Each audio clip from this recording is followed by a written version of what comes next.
and speak to a former business owner who says that he was forced to shut down his business because of extortion. And of course, Randolf Jorberg there saying that he's had to try and ward off this particular racket for about 11 years, and saying that unfortunately at some point his business had to take a knock because there was no other way in order to be able to try and survive, and saying that it was impossible, for him to then be able not to, pay this particular protection fee, as it is called. And unfortunately, at some point, he says that he's had to shut his doors. And, one wonders then, especially from a businessman's perspective, what are some of the challenges when it comes to getting some of these individuals behind this arrest? And I do understand that Mr. Randolf Jorberg is joining us now for this conversation. Good afternoon to you, and thank you so much for your time. When one really reads about your story, it seems like it took over a decade while you were buckling under the pressure of this particular extortion racket. Take us back to the beginning. Who approached you and what did they want?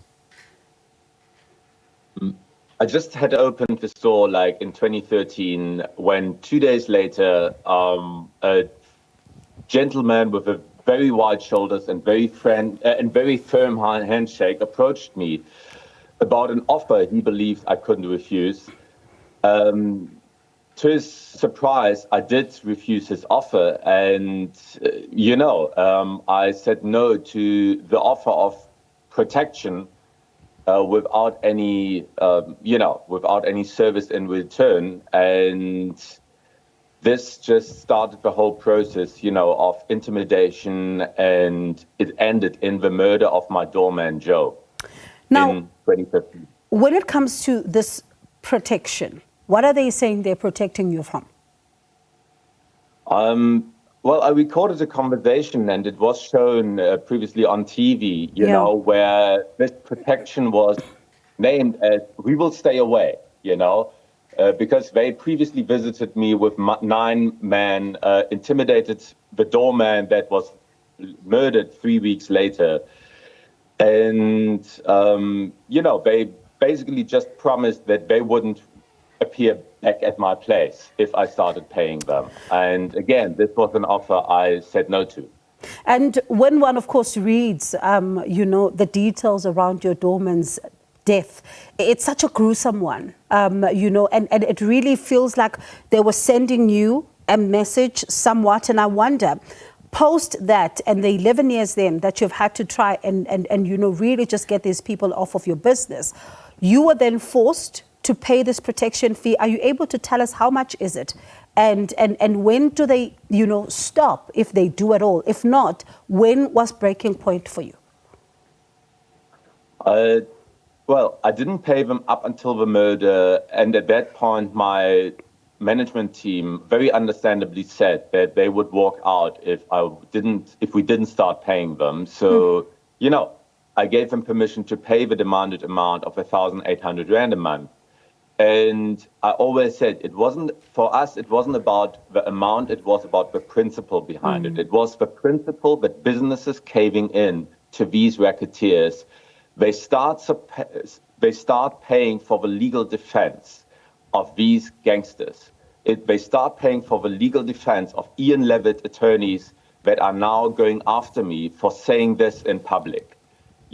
So this is the problem. This is the reality that hundreds of businesses have been paying this fee for 20 plus years, because the principle, this has happened for more than 20 years in the Western Cape. It hasn't happened in Gauteng. It hasn't happened in many other parts of the country, but it started in Cape Town, and it then started taking over the whole country as we now know.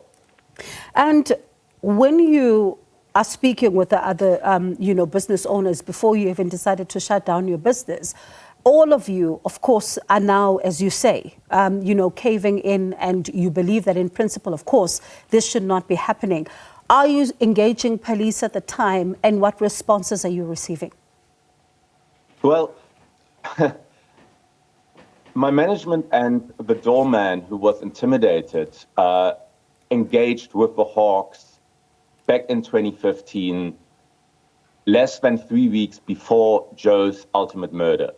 So we approached them back then about this, and in these 9 years, nothing has happened. I engaged with them all the time consistently, and never ever did some actual, action stem from it. And this is a big problem. They obviously insist on us opening a case, but we know that once we open a case, the intimidation reaches the next level, and we know that these gangsters have powers to intimidate everyone who ever bothers to open a case. So, yes, we have engaged with the police. Police was always in the know. And I'm very, very glad that finally now we see decisive action against extortion happening in this country. Are you fearing for your life? I don't fear for my life because I'm not in the country. I am currently in the US, and I don't intend to return before Mark Liefman is behind bars and prosecuted for his crimes. And as a final question then, before I let you go, let's talk about the impact that this had on you and your business. You've now fled the country, but of course, there are now a number of people who are without jobs. You've had to shut down. Let's talk about that particular impact. Well, yes. Look, for me, it is the complete end of my business activities in South Africa. I told myself I will not start a business again under such circumstances. I really hope that South Africa is going to do better, and that at some point I can return without the fear of intimidation, without the fear of extortion. And I know of lots of other business owners that decided not to open in the nightlife and in hospitality for the very same reason. At this rate, do you think there'll ever be a day where you come back? The rate at which decisive action has now started taking place is positively surprising me. Seeing that police takes a radical stance against extortion delights me. I hope this is not just a one-trick pony and, after a few shootouts and setting a strong signal, everything goes back to normal. I very much hope that the extortion in the nightlife and in the underbelly of the economy, all these hidden cases get resolved. Mark Liefman gets prosecuted. So not only the current gangs are shot out of their current position, but we actually see thorough investigation and prosecution happening and taking place. All right. Thank you so much for your time. Appreciate it. And of course, as you detail there, some of what you say happened to you, and as a channel casting the spotlight on this particular issue of extortion in the country. That was Randolf Jorberg, the former owner of the beer house. And we will then, of course, try to get the other side of this particular story. You heard there the mention of some of the names there, and we will be reaching out to those individuals in order to get their side and, of course, their version of events.